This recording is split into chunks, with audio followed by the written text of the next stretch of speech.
Hello everyone, welcome back to this Man United, and in today's video we are going to rank all the Manchester United managers in the post-Fergie era.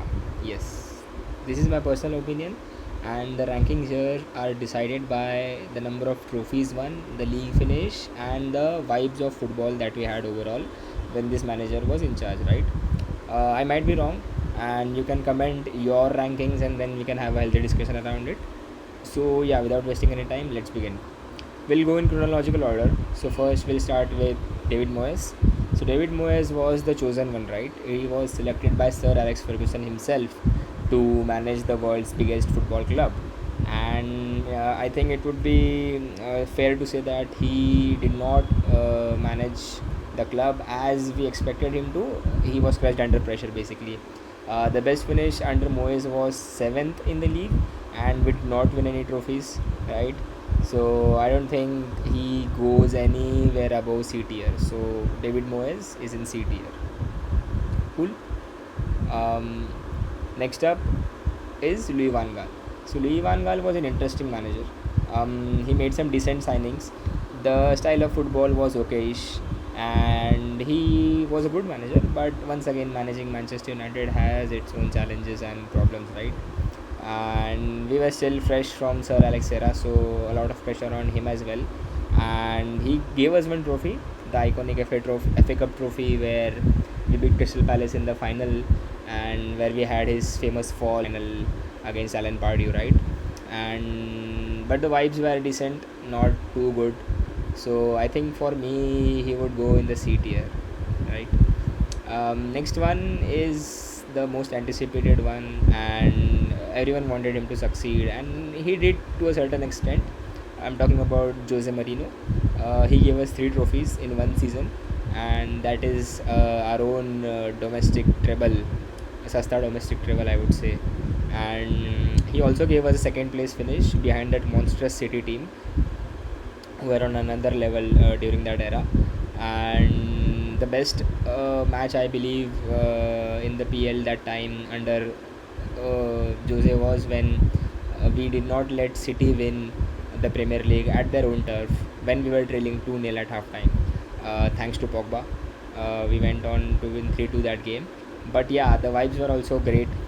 Players were having fun. I wouldn't say the football was pretty exciting because we were just dropping long balls to Fellaini and hoping that he would finish, and he used to finish. Fellaini was a different level clutch.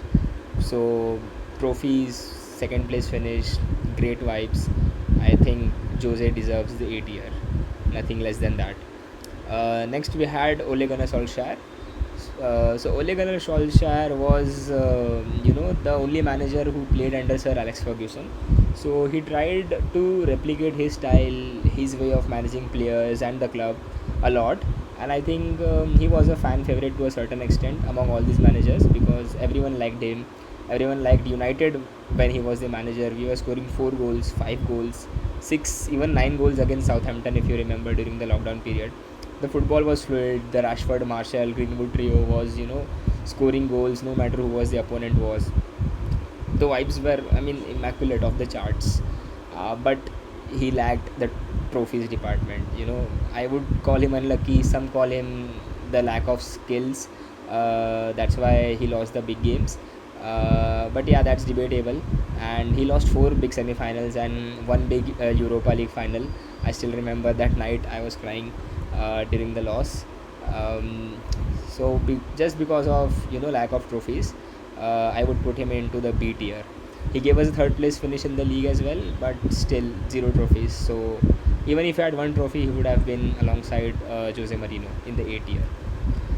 Next comes Ralf Rangnick. So Ralf Rangnick is pretty interesting because he was just an interim manager for 5 to 6 months. So he exposed the management and the club system in such a way that he gave a culture shock to everyone.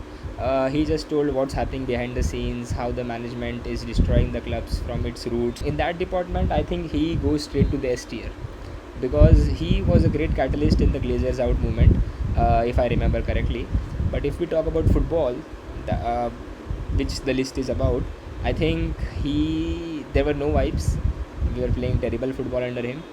Obviously, there were no trophies because he only had 5-6 months. Maybe if he had a full-time role, I think he would have focused more on football. But I don't think the management would have allowed him to do that. That's why he was never converted to full-time, and also maybe because of his performances. So next up is Erik ten Hag. Erik ten Hag was a great manager at Ajax. He did beautiful things at Ajax, but when he came to Old Trafford, things changed. Managing Manchester United, I think he did a decent job. He won trophies. He gave us 2 trophies, and he also gave us a third place finish in the league. And he gave us trophies after 6-7 year wait, and we are very thankful to him for that, and also very happy. But he has his style of management, and I guess he was a bit stubborn, and he took a lot of beefs with players. He had a beef with Cristiano Ronaldo as well. Sure, he won us trophies and he had his system, but one major disappointment about Ten Hag was his signings.